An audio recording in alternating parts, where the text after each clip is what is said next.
Baik, Assalamualaikum warahmatullahi wabarakatuh, Mas Sakti. Waalaikumsalam. Alhamdulillah, saya dengan Mas Tio ini silaturahmi ke Mas Sakti. Orang Madiun katanya mau kenal Mas Sakti yang mana, jadi saya antar Mas Tio.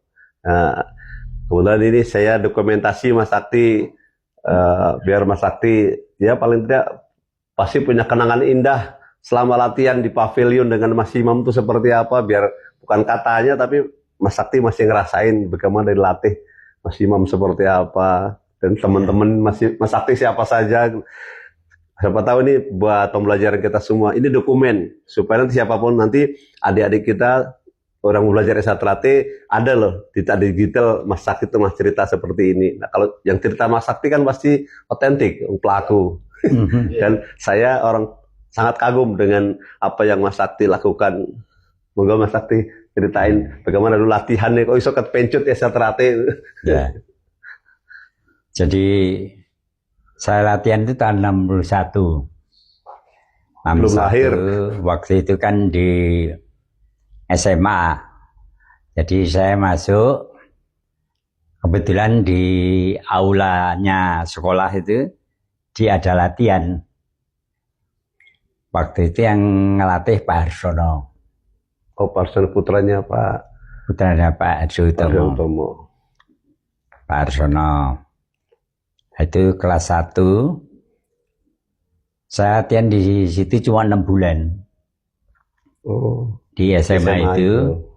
Terus saya gabung ke tempat Mas Imam. Oh, di pavilion. Pavilion. Dan itu karena saya waktu itu latihan nari di situ, di kabupaten. Nah, sebelahnya itu tempat latihan pencak gitu. Oh, ceritanya. Jadi kita latihan itu cuma berdelapan aja. Oh, 8 orang. 8 orang itu sekarang udah meninggal semua nih. Nah, di atas saya itu paling ya Mas Gembong, Mas Maji sama Gigot aja nggak pernah kumpul ya. Kalau ada pertandingan aja mereka latihan. Oh. Jadi yang rutin berlatih itu 8 orang aja. Kalau di Jakarta ada Mas Lili, Mas Lili. Zaman dulu. Ya, Mas Lili. Mas Lili, Mas Dirman. Dirman juga pindah ke Jakarta. Terus kita jagoannya itu Fendi namanya. Effendi. Kakaknya Mas Cok, adiknya Mas Joko. Atau kakaknya Mas Joko, bukan? Oh, bukan Mas Fendi itu. Fendi itu adik-adiknya juga jagoan-jagoan itu. Saya lupa namanya tapi mereka jadi kita latihannya itu ya biasa aja, senam dulu seterusnya gitu. Cuma ada bedanya nanti. Jadi kemudian dari situ saya kelas 1, kelas 2, kelas 3 disahkan. Jadi 3 tahun ya. Disahkan, kemudian saya pindah ke Bandung. Di Bandung saya gurunya itu Pak Irsad. Oh, karena Sakti kuliah di ITB. Ya, Pak Irsad itu gurunya Mas Imam. Gurunya Mas Imam.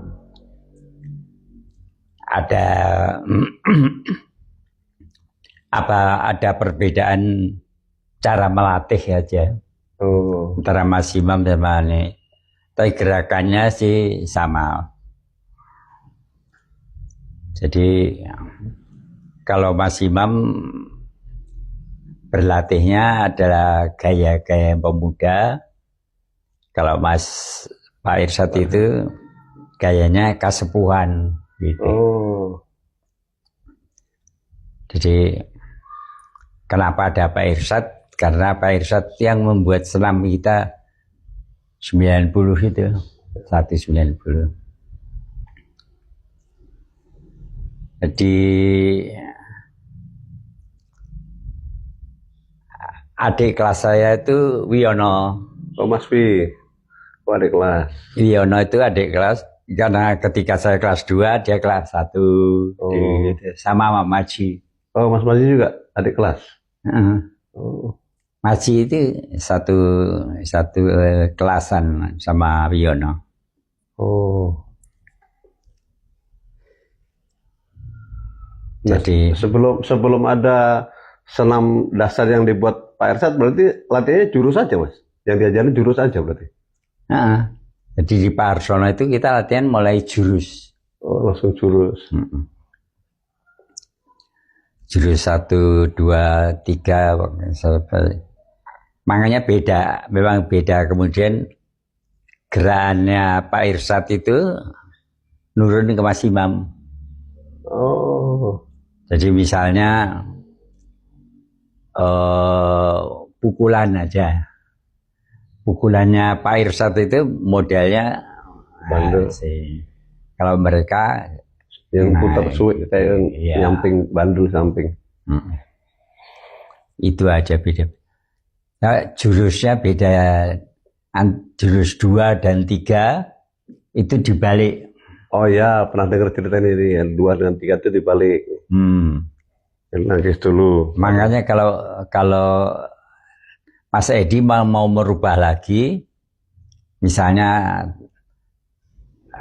tangkisanan mundur. Ya. Mas Edi Semanto pengen bikin maju. Oh, sananya maju. Nah, kalau maju maka jadi jumbuh antara dengan B-nya nanti. Bukan. Jumbuh dengan jurus yang lama. Jadi idenya jurus itu kenapa dibalik itu adalah zaman dulu kalau sambung paling mudah kan mundur. Oh, kalau sambung nangkis mundur. Kalau diserang mundur. Itu paling aman. Ya. Karena kalau jurus 3 itu kan maju. Ya.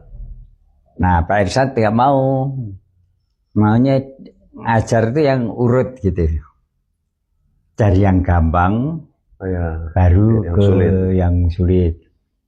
Makanya baru dari jurus 2 dulu, baru jurus 3-nya. 3 maju. 3 maju. Oh. Nah itu dulu Mas Imam itu untuk memperjuangkan itu aja susah itu dulu. Nah yang terakhir Bangsa Bambang itu mereka nggak mau menggunakan jurus-jurus Pak Irsat karena mereka pengen zaman kembali dulu. Yang bilang jurus lama gitu ya, yang bilang sebut jurus lama. Ada itu. PJL, ada jurus kawak dan sebagainya gitu. Tapi nggak usah dipermasalahkan karena nanti kita kalau sudah ini, misalnya jurus 4. Jurus 4 itu yang lama itu turun. Oh, ke bawah. Nah, itu menurut Pak Irsat ini ada lebih susah daripada ini karena waktu itu Pak Irsat itu tendangan itu dibagi 3. Ada cepat, terus ada ini dan ada yang cepat sekali gitu ya. Nah, kalau tendangannya itu cepat yang turun nggak sempat. Makanya waktu itu Pak Irsat lain dengan menggunakan siku. Gitu. Sehingga itu kebawa-bawa terus karena takaran beda-beda, kemudian merasa bahwa jurus-jurus lama itu lebih ampuh daripada jurus yang baru gitu. Itu semua begitu modelnya. Jadi supaya bisa disebut ampuh ya pakai jurus sama dibikin namanya PJL. Tokohnya Takran dulu.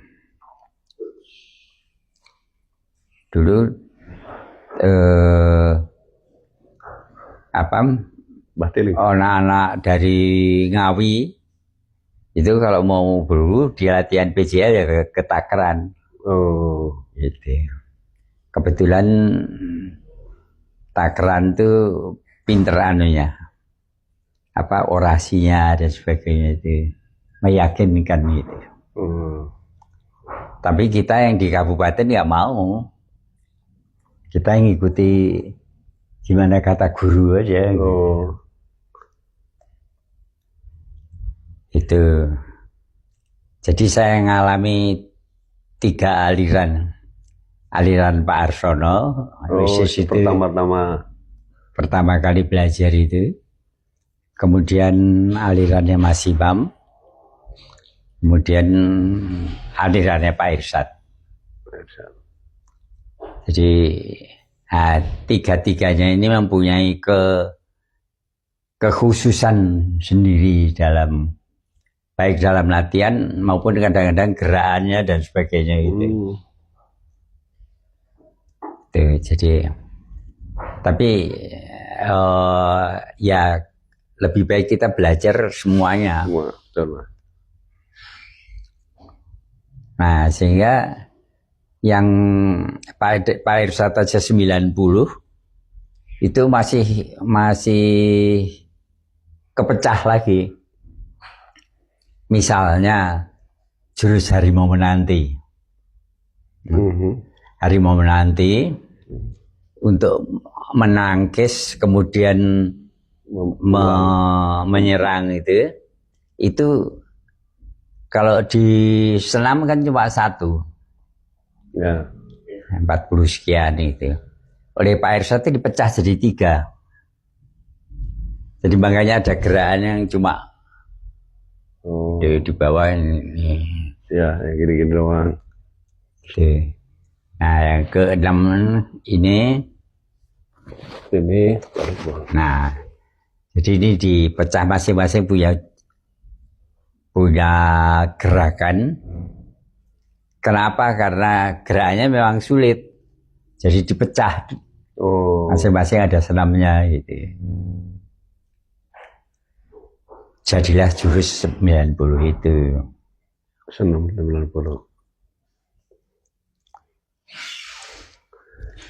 Nah, saya sudah meninggalkan dunia gerak sih. Jadi nggak mau cerita dengan gerak nanti malah ini. Karena saya mikir untuk adik-adik yang masih bisa gerak seperti tingkat 2 itu harusnya diberikan pada usia 25. Tingkat 2. Jadi masih fit Mas ya? Masih gerakannya masih bisa ke bawah. Gerakannya masih. Karena kalau sudah tua sekarang ini diberikan pada umur 40 ke atas udah kesian fisiknya. Dan di Pak Harjo Utomo sendiri di zaman itu memang tidak ada zaman yang Suro itu jurusnya cuma 1 aja.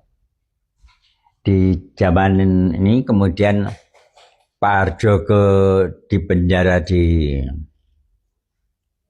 zaman di penjara gitu. Dia ketemu sama pendekar Minang. Jadilah tingkat 2 itu.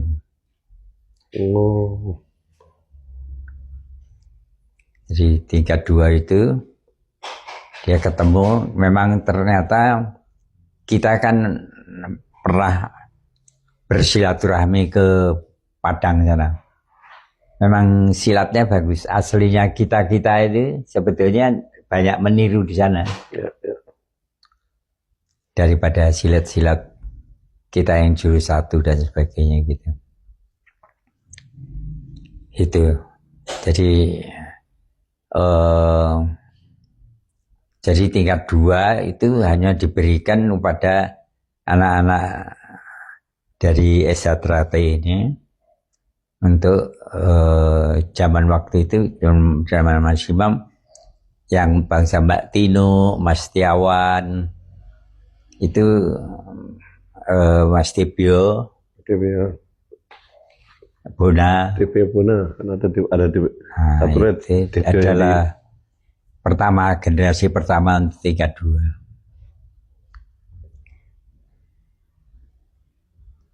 Sekarang yang mewakili ya, kalau dimajuin ya Mas Rumasetyo Mushroom ya. yang masih latih. Kalau boleh, Pak Erset itu latar belakangnya apa Mas? Kok saya kan pernah sekolah olahraga, dia kok nyusun senamnya itu begitu runtut gitu, runut gitu, artinya dari mulai gerakan kaki saja, tangan saja, kaki tangan, terus itu tuh emang kelihatan dari potongan-potongan jurus yang dibuat sedemikian rupa. Artinya belajar kayak Mas Sakti singgung ternyata tadi, dari pelajaran sederhana atau yang gampang menjadi yang sulit. Ternyata memang belajar teknik itu seperti itu, dari pelajaran yang paling sulit, yang paling gampang kepada yang paling complicated nanti gitu, seperti gitu loh. Nah, basicnya beliau itu apa? Sekolah olahraga atau pernah pendidikan apa kok bisa nyusun materi pencak hebat? Dia ya, dia belajarnya ya dari jurus-jurus kita itu. Kemudian basicnya olahraga adalah dari Sam Jepang karena zaman waktu itu. Oh. Jadi hitungan 1 sampai 8 itu adalah di zaman Jepang waktu itu, mereka selalu mengadakan senam. Setiap pagi itu senam. Oh. Nah, ya. Metode itu yang dipergunakan oleh Pak Irsad untuk menyusun SAM dasar. Ada lagunya, ada ini, dan semua itu ada. Kita punya anak Pak Irsad yang nomor 1 udah meninggal, nomor 2 masih ada sekarang di Sendel. Ke nomor 2, nomor 3 ada di Ciputat sini Mas ya. Apa? Ya. Apa nama perumahannya itu, Pak? Bukan di Bona, apa namanya? Ya. Yang namanya Mas Edi. Mas Edi itu zaman saya latihan, dia masih kecil-kecil, belum latihan silat. Mas Edi kan latihannya di Jakarta. Apa sih namanya kompleksnya? Ini Pak. Setelah UIN ini kompleknya apa namanya? Reni Jaya. Reni Jaya. Bukan. Reni Jaya kan di jalan lain.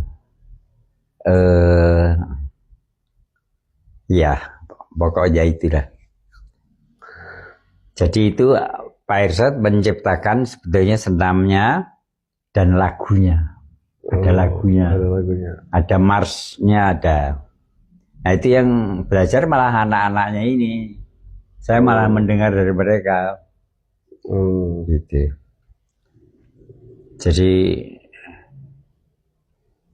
Pak Irsad mencoba mendekatkan gerakan dan metodenya dari Jepang. Gaya Jepang, bagaimana orang Jepang mengajarkan jadi tahap demi tahap, hitungannya dan sebagainya itu dari aliran Jepang. Tapi dari anatomi tubuh, dia punya teman waktu itu di Semarang yang dia diskusikan. Lah itu. Beberapa ada keterkaitannya itu karena ilmu anatomi tubuhnya tuh gerakannya dia tuh sinkron. Jadi artinya ini cuma kaki. Ini gerakan senam salah satu aja, ini mau gerakan gastrocnemi, persiapan menendang. Berarti bentuknya seperti itu. Jadi begitu saya pelajari, ini nyambung semua sama ilmu olahraganya, sama fungsi ototnya, sama tujuan akhir mau ngapain nanti seperti itu. Itu adalah dari seorang dokter di Semarang. Waktu Pak Irsad belajar di sana untuk menyelesaikan 1 sampai 90 itu. Nah kalau ke Mas Imam sendiri, Mas Sakti, seperti apa sosok? Kan saya nggak pernah ketemu, Mas. Saya belum pernah ketemu. Sosoknya Mas Imam menurut pandangan Mas Sakti itu, ya kan pasti sebagai dia Mas Sakti sebagai seorang pelatih, dia seorang mungkin pembina juga, sebagai kakak juga, tapi mungkin suatu ketika sebagai kayak mengganti orang tua juga rasanya kalau Ya. ketokohannya beliau gitu. Seperti apa tuh Mas? Jadi kebetulan saya itu ditinggal ayah saya. Ayah saya meninggal tahun 45. Itu saya baru lahir. Oh. Jadi saya besar itu nggak punya ayah. Oh. Sehingga waktu di tempat Mas Imam itu adalah kakak saya, tapi juga guru saya. Gitu. Iya.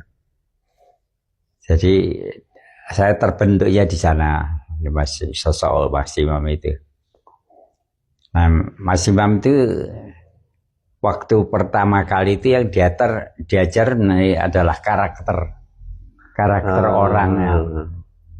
Itu nanti justru yang saya pelajari setelah saya tidak bisa bergerak pencak silat, gitu. Itu yang harus dipelajari oleh adik-adik kita nanti. Oh, udah nggak fisik lagi. Suatu saat nanti nggak fisik lagi berarti. Tapi karakter. Jadi Mas Imam mengajarkan di situ termasuk kenapa harus ke Gunung Lawu, misalnya gitu. Kenapa harus ke Pacitan, Laut Selatan dan sebagainya itu adalah sebagian dari latihan kita sebetulnya. Jadi beliau melihat karakter orang ini sering pemarah, ini suka ngomong kotor, suka maki-maki dan sebagainya, itu dicoba untuk dibersihkan menjadi karakter yang baik gitu. Intinya gitu.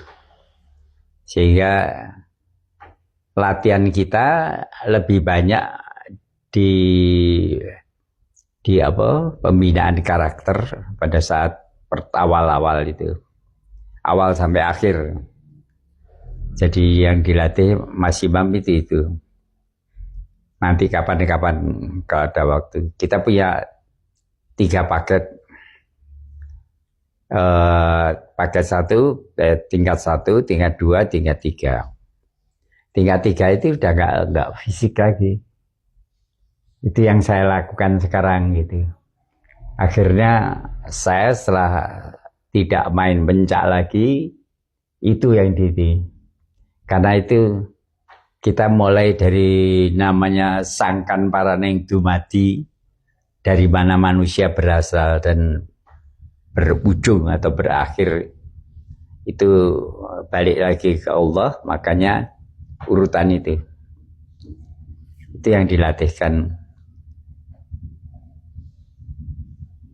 Jadi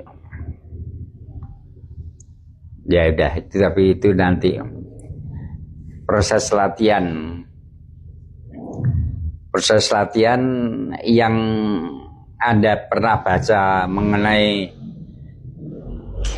Syekh Fulan, ya Syekh Fulan. Itu zaman itu adalah zaman memang kita belajar berkelahi. Berkelahi itu dimulai dari Mas Imam. Jadi kita latihan ini, lihat Mas Imam pakai halter dan sebagainya itu waktu melawan itu. Karena dia merasa bahwa cara berkelahi yang betul itu adalah seperti ini gitu.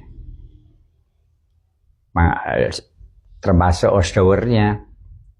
Jadi Osdower kita zaman dulu berlatih itu adalah karena kita ngerasa bahwa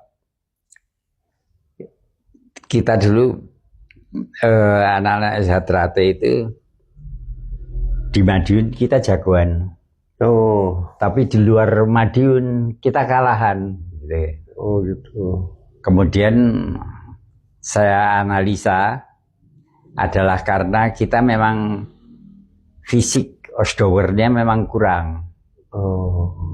Makanya kita mulai memperbaiki fisik. Osdower itu akhirnya. Saya membuat kelompok baru. Jadi yang saya bikin itu adalah angkatannya. Karena dulu yang jagoan-jagoan itu adalah mereka yang dari Madiun, datang ke Jakarta, ya ke Oh. Durrahman segala macam, Panji segala macam, tidak alumni Madiun sebetulnya. Oh. Alumni Madiun yang berkelahi di Jakarta sampai internasional. Nah, tetapi saya juga melihat celah-celahnya. Ini yang kurang. Akhirnya saya bikin kelompok remaja. Jadi saya ngambil anak-anak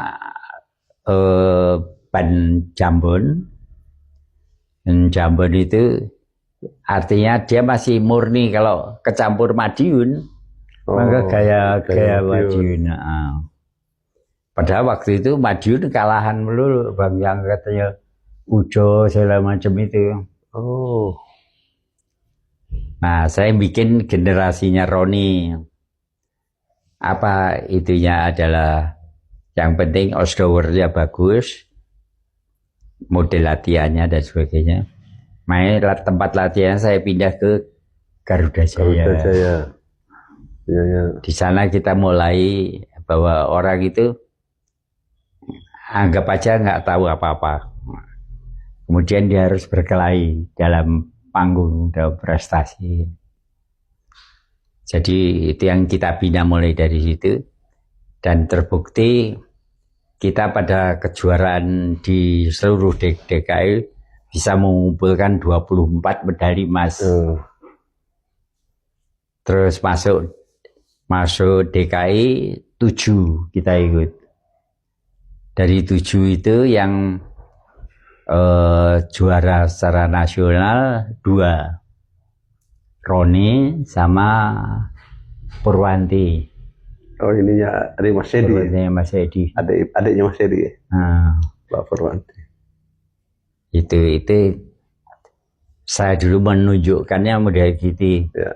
Jadi dengan cara latihannya dirubah, kemudian musdawar dan sebagainya, maka kita bisa meraih medali emas dan sebagainya.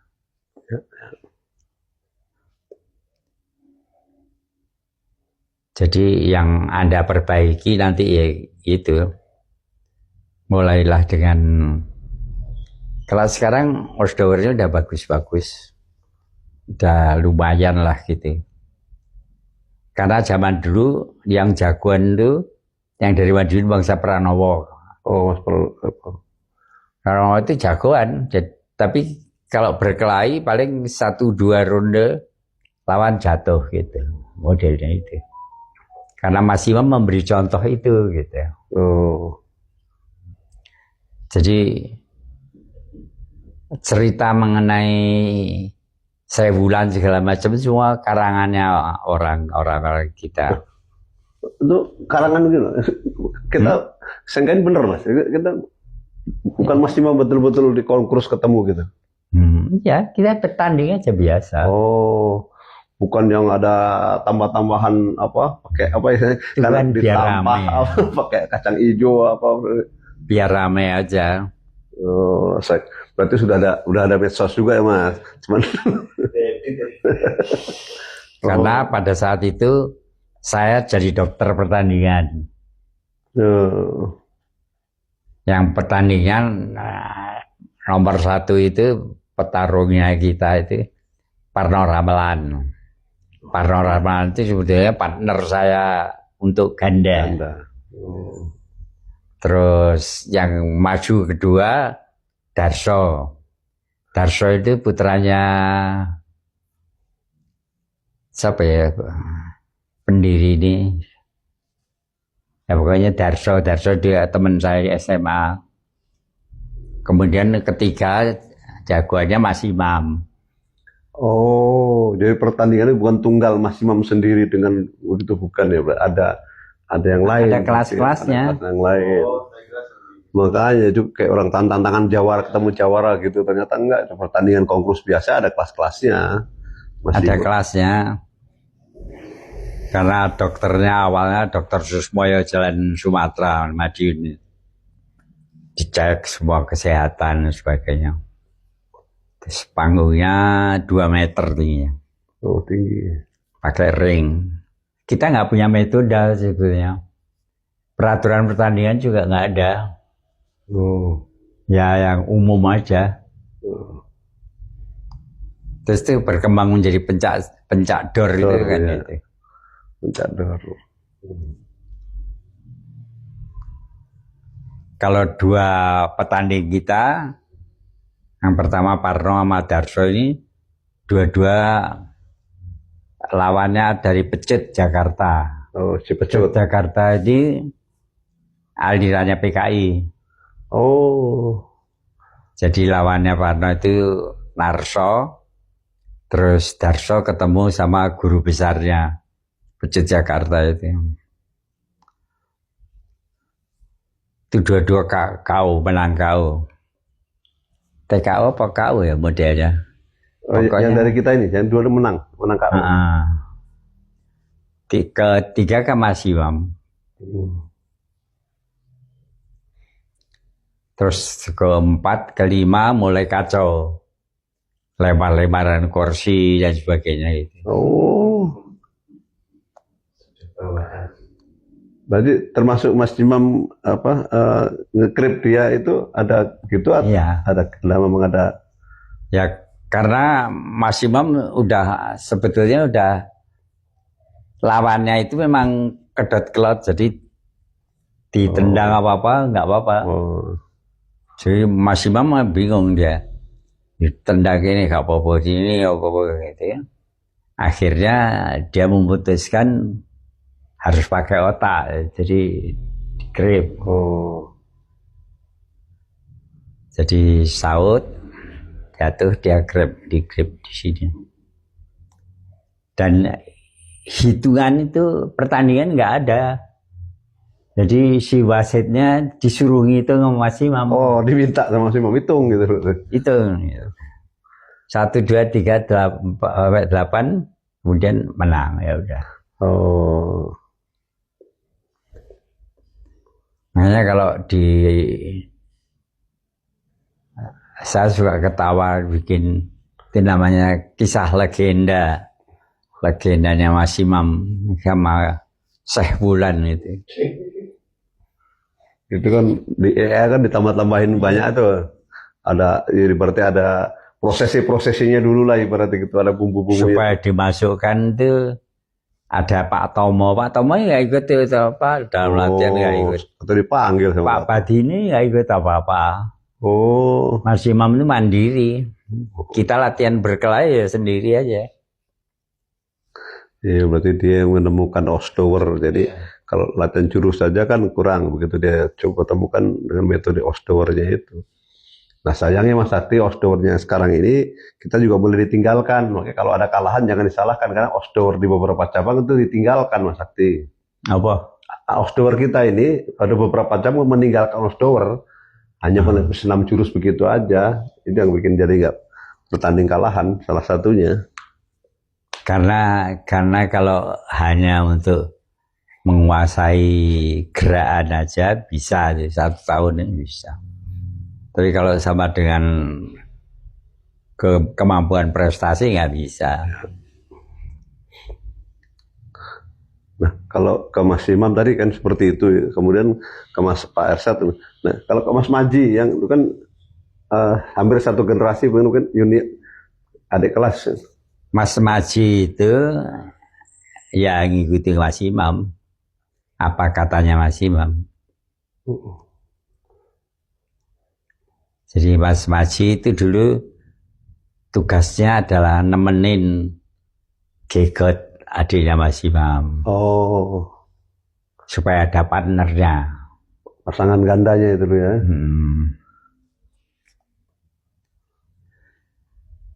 Ke Mas Maji, Gegot ditemani itu, kalau saya ditemani sama Parno.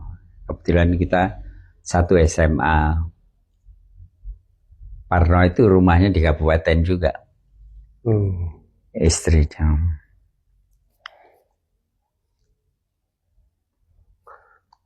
Nah, kalau yang lain kan kayak masih Mas Wid, Mas Sakti ke ITB.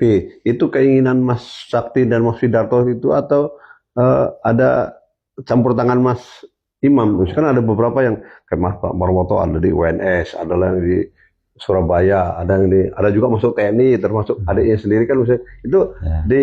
di oleh pelatih atur seperti itu atau? Masing-masing aja. Oh, Mas Fidarto merasa punya kewajiban untuk melatih. Jadi waktu masuk tahun 62 masuk ke ITB, dia ngumpulkan teman-temannya, kemudian dilatih pencak. Makanya sampai Mas Fidarto diangkat menjadi ketua pemuda seluruh ITB dulu. oh, Di sana kan ada Prisediri, ada Prisediri. semacam hal. Akhirnya semua latihan di bawah Mas Fidarto dulu. oh, Kalau saya ngelanjutin aja. oh ya karena Mas Sakti setelah Mas Widarto, Sakti. Dengan Mas Didi Asmanto ini jauh lagi di bawah lagi. Siapa? Dengan Mas Didi Asmanto tuh di bawahnya Mas Sakti jauh lagi. Ya, Edi Asmanto itu 10 tahun di bawah saya. Oh, berarti Mas Sakti udah melanglang buana kemana-mana.